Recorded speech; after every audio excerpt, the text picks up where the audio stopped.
Começa agora Chico Xavier, um homem chamado amor. Apresentação: Sérgio Vilar e André Vilar.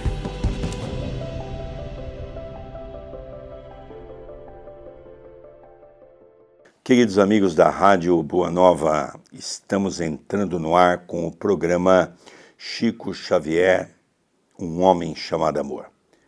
Apresentado por Sérgio Vilar e André Luiz Querini Vilar. Estamos estudando aquele livro magnífico que é Chico Xavier na Intimidade, uma coleção especial que o nosso querido professor Ramiro Gama escreveu depois de ter lançado aquele livro magnífico que é Lindos Casos de Chico Xavier.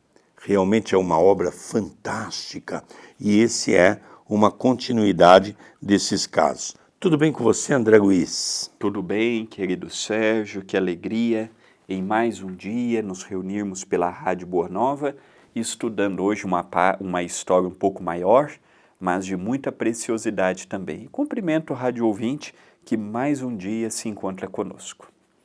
Nós vamos hoje, é uma história meio longa, nós vamos aproveitar bem o tempo hoje para contar essa história. É uma lição evangélica, conta o nosso querido professor Ramiro Gama. Uma senhora muito estimada em Pedro Leopoldo, casada com um parente do Chico, de repente fica obsedada. O obsessor, revelando sua vingança, fazia-a correr, com os cabelos desgrenhados, com a roupa em desalinho, pelas ruas da cidade, sob a piedade de seus habitantes. O estimado médium foi procurado pelo marido da obsedada, que com lágrimas nos olhos, aflito, lhe pediu ajuda. O Chico bem que sentira aquela tragédia, mas que fazer?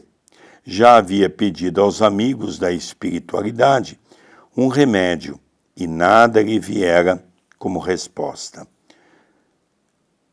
No entanto, diante do pedido do irmão, ficara apreensivo e dormira pensando no caso doloroso.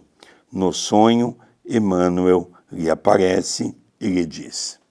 Então, André, nós vemos aqui que é uma história que até para nós tem um valor muito grande, porque quando trabalhamos num centro espírita, no passe, num trabalho de cura, num trabalho de auxílio espiritual, as pessoas imaginam que nós não devemos ter problemas em nossa casa, não devemos ter problemas com os nossos familiares, não é? Porque já que nós ajudamos tantas pessoas, por que não ajudar os familiares? E realmente Chico Xavier estava numa situação complicada, porque o caso de obsessão dessa mulher, que na verdade era uma parente de Chico Xavier, era um caso muito complicado, porque o obsessor era aquela obsessão que nós chamamos mais complicada, não é? Uma obsessão mais trabalhada, é aquelas obsessões que nós carregamos fruto dos nossos desalinhos do passado. Então, essa irmã ficava tomada e ela saía correndo na rua com os cabelos, não é, todo desalinhado, com as roupas toda de forma equivocada. E ali, então, os habitantes ficavam penalizados. E então um irmão do Chico foi até ele e diz, olha Chico, como é que nós podemos fazer? O que os mentores espirituais podem ajudar? O que nós podemos ajudar nesse momento?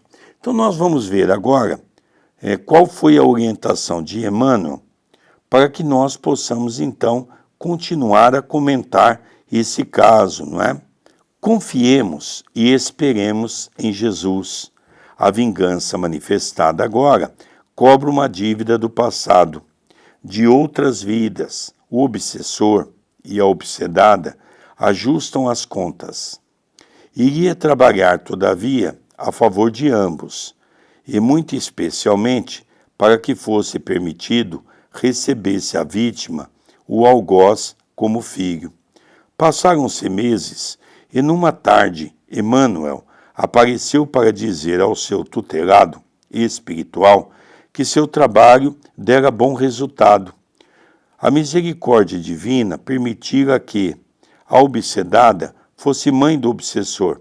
E, de fato, tempos mais tarde, a irmã obsedada torna-se mãe de uma criança toda aleijada, de um verdadeiro ser teratológico, com as pernas tortas, mirradas, a cabeça disforme. Viveu uns meses mais tranquila.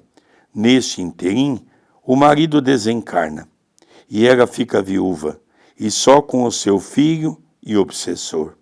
Repetem-se, então, as perseguições, e se efetivam de tal maneira que o Chico, a conselho de seus mentores espirituais, a interna, com muito pesar e sofrimento, no manicômio de Belo Horizonte e sobre o número 300.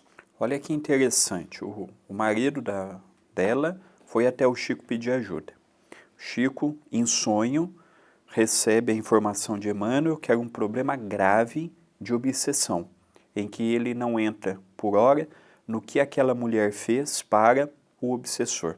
Mas Emmanuel disse, uma das formas da gente ajudar é ver se o espírito vem na condição de filho. Quando estava nesse processo, o marido desencarna. Ela tem um pouco de paz, porque o espírito é temporariamente tirado de perto dela, fica na inconsciência para reencarnar.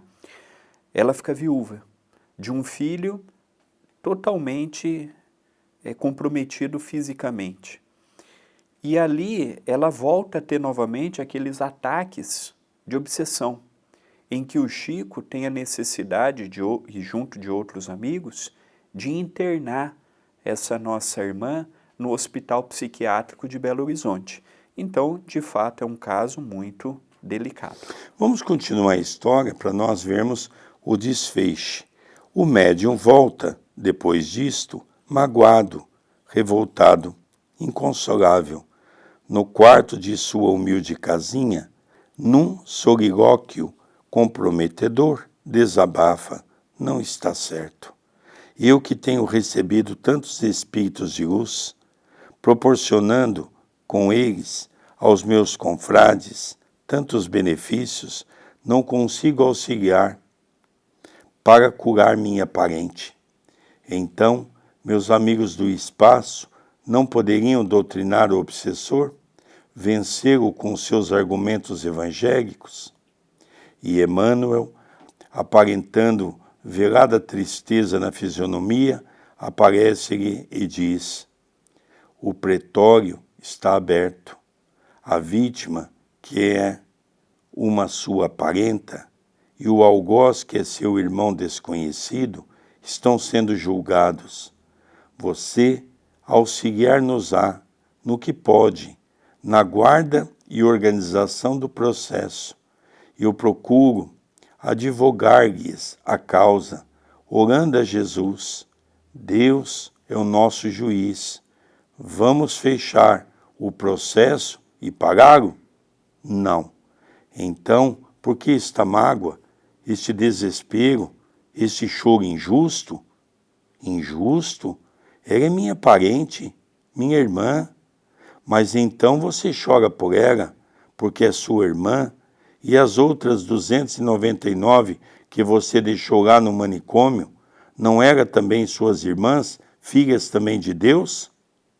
Olha que interessante, por que a dor de deixar a irmã é maior do que a dor de deixar aquelas outras 290 pessoas a qual o Chico não tinha vínculo? Olha como Emmanuel, ele puxa para o Chico e fala: Chico, a gente tem que ter piedade, mas com cuidado.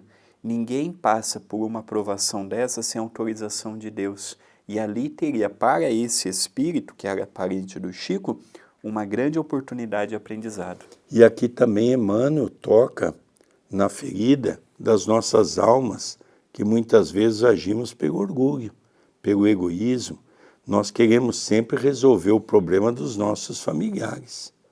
Emmanuel é muito duro. Daqui a pouco nós vamos ver a continuidade. Emmanuel falando com Chico. Emmanuel é duro com Chico. Ele diz assim, olha, você está preocupado com a tua irmã, eu não vi em nenhum momento você falar das 299 mulheres a mais que estão no manicômio, já que essa sua irmã, sua parente é a 300, eu não vi você fazer uma reclamação pedindo auxílio para as outras. Porque o passado, que nós cometemos tantos crimes, tantos erros, ele vem à tona. Ninguém colhe um fruto pela qual não plantou. Se ela está passando por isso, é porque realmente ela tem muito e deve muito. É interessante notar, André, que logicamente aqui não era apenas aquele espírito que estava obsediando, ele devia ser o chefe de um grupo, o líder de um grupo. Logicamente, ali tinha mais espíritos envolvidos. Algo de muito grave essa mulher cometeu na sua época. Então, nós sabemos que Paulo tinha razão, o plantio é livre, a colheita tornar-se-á obrigatória. Então, nós percebemos, André, que é uma história que serve para todos nós, porque nós somos cobrados socialmente e até familiarmente por causa disso. Ah, mas você ajuda tantas pessoas no centro, por que você não ajuda seu pai? Por que você não ajuda sua mãe? Por que você não ajuda um parente que está passando por um momento difícil?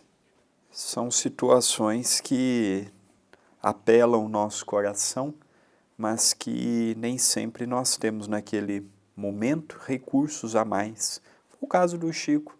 O Chico fez o que estava ao seu alcance e Emmanuel adverte, cuidado, porque ela está no momento dela e nós temos que ter compaixão por todos e não só pelo A ou pelo B. Emmanuel continua a dizer, olhe, no dia em que você derramar lágrimas, como as que derramou, e comiserar-se da dor do seu próximo, das 299 irmãs que sofrem, que cumprem provas remissivas, fatalmente o faz pela sua parenta. Então começará um pouco a conjugar o verbo amar em todos os seus tempos e traduzir o apelo do grande amor. Quando pedia-nos que amassem uns aos outros, assim como ele nos amou e nos ama. O Chico calou-se vencido. Convencido, envergonhado, a lição evangélica que seu caridoso guia lhe dera, encheu-lhe a alma, educara-lhe o pensamento, fazendo-o compreender o que até ali não compreendera. E assim, domingo seguinte, foi visitar a parenta, levando consigo flores, mensagens, biscoitos, frutas, livros, que obteve de vários confrades e amigos. Lá no manicômio, visitou todas as irmãs abrigadas, sentindo em todas, com todas as irmãs, criaturas de Deus. Distribuiu-lhes o que levara e depois afagou-as, orou juntamente com todas e deixou-as, inclusive sua parenta, como consoladas, surpresas e agradecidas. Eu penso que nessa história, não nessa propriamente, mas é com esses personagens que nós vamos ver. Esse sobrinho do Chico, ele chamava Emanuel Luiz, esse menino disforme que ele narra. E depois que a irmã, que essa parente do Chico foi internada, o Chico que cuidou dele por 11 anos, Emanuel Luiz. E o Chico tinha que ajudar a pôr comida na boca dele, ajudar a dar banho. E esse personagem, um dia Emmanuel disse a ele que ele participou da Revolução Francesa e ele, por tudo e por nada, ele mandava as pessoas para a guilhotina. Então ele olhava para uma pessoa, não ia com a cara da pessoa, tinha poder, autoridade, mandava para a guilhotina.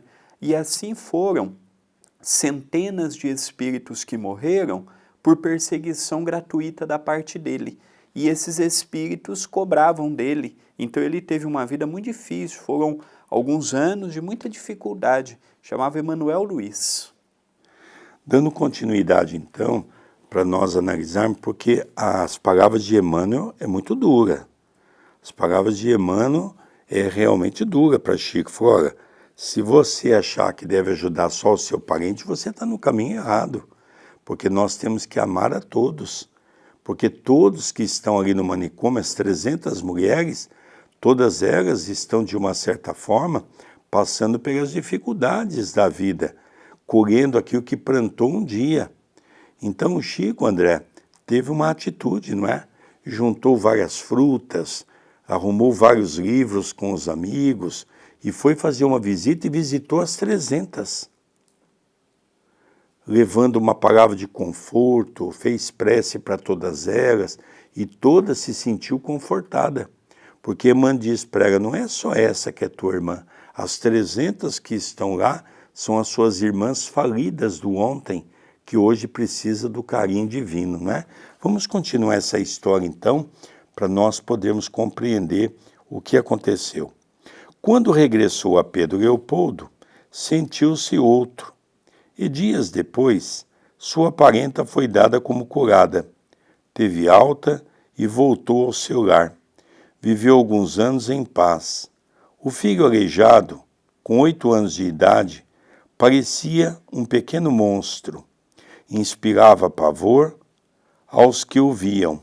Somente se deixava carregar pelo humilde médium, a quem votava simpatia singular. Assustava, comovia. Vimo-lo de uma feita em 1947, quando pela primeira vez visitamos o Chico.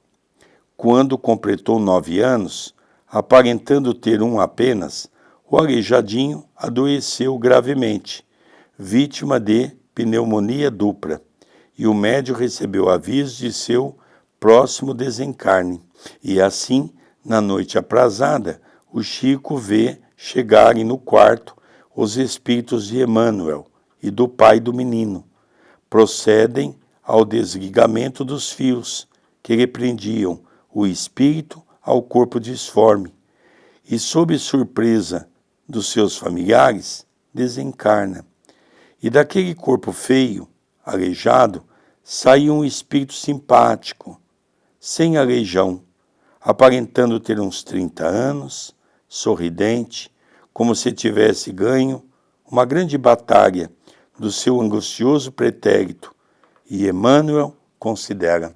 Então nós vemos que ele teve essa necessidade pelo passado, foi uma reencarnação curta, 9 anos, mas de muito aprendizado para o espírito, e que o único que ele permitia no colo era o Chico. Então nós vemos que o Chico foi pai de muitas crianças, apesar do Chico nunca ter colocado um filho no mundo, um filho biológico, mas o Chico foi pai espiritual de muitos que recorreram a ele. Dando continuidade, agora vai para o espaço e frequentará uma escola durante 50 anos para aprender a servir e ressarcir seus males. Enquanto esteve enclausurado na carne, seu espírito aprendeu muito, e seus algozes, vendo-o desta maneira e ouvindo nossas preces e os comentários das lições evangélicas no Luiz Gonzaga, também aprenderam a ter piedade e a perdoar. Sabem vocês quem fora ele? Foi no passado um famigerado inquisidor em França, onde mandou ao martírio infinidades de irmãos, chamava-se Foguet Tocqueville.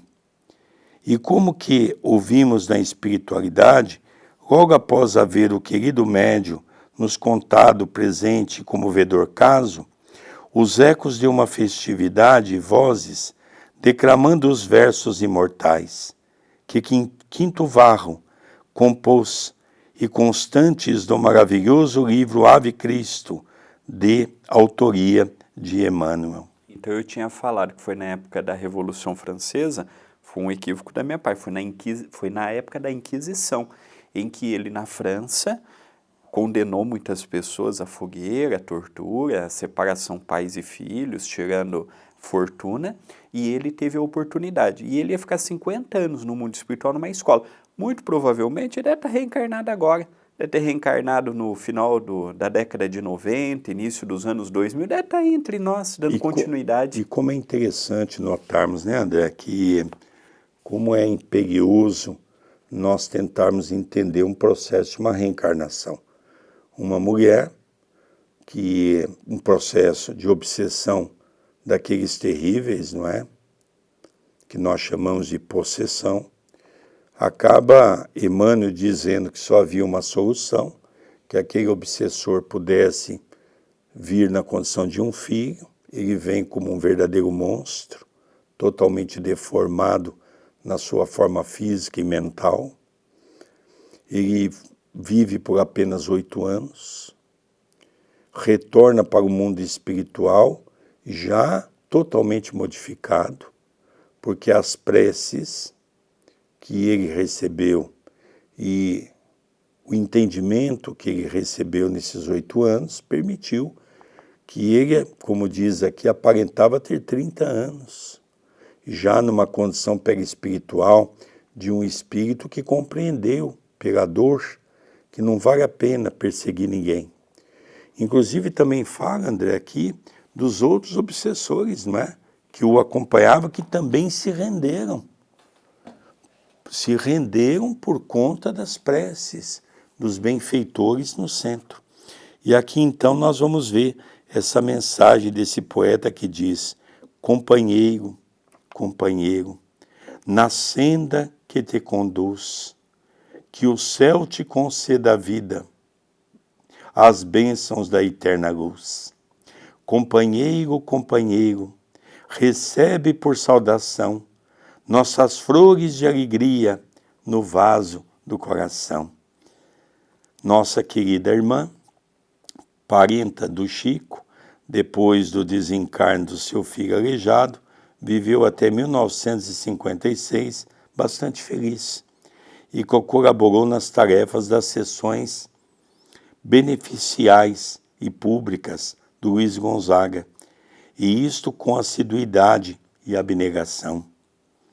Depois, de repente, ficou novamente obsedada, outro inimigo do passado, de maneira menos dolorosa.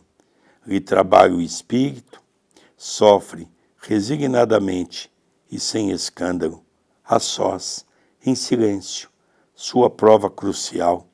Irmãos encarnados e desencarnados do Luiz Gonzaga, e confiante na misericórdia do Senhor, nosso Deus, Pai e Criador. Olha que interessante, André. Quando ela já estava curada, se tornou uma grande trabalhadora do Luiz Gonzaga, quando num determinado momento da sua vida vem um outro processo de obsessão. Já mais calmo, porque ela já estava mais preparada, já em condições de enfrentar com preces, ela mesma aprendendo a se defender, ela mesma aprendendo a lidar com esses irmãos. Olha que coisa linda, André. Não é?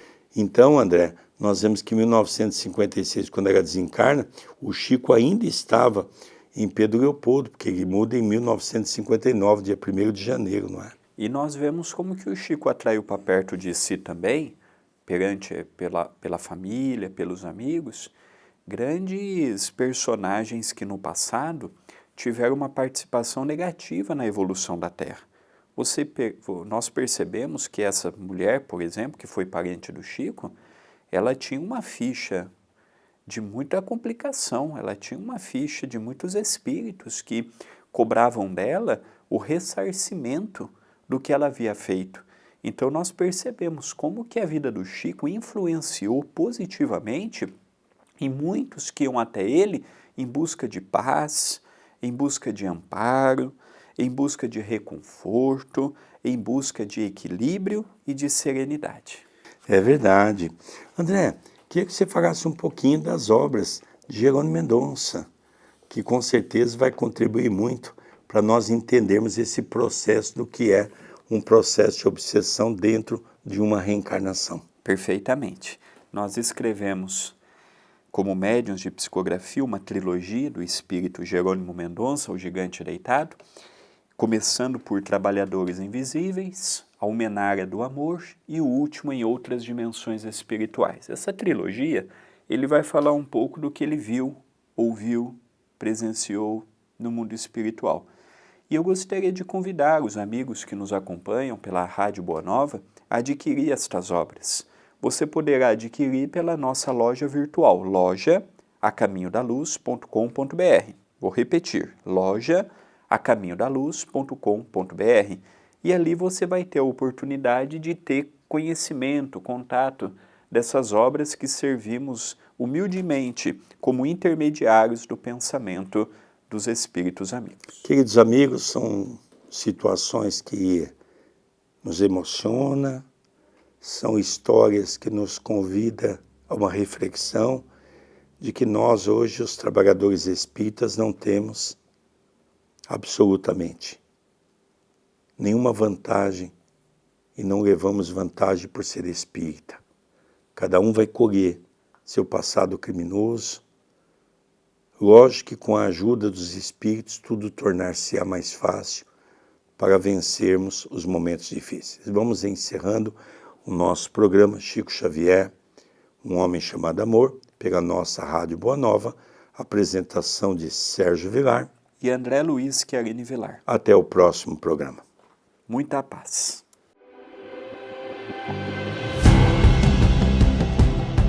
Você acompanhou Chico Xavier, Um Homem Chamado Amor.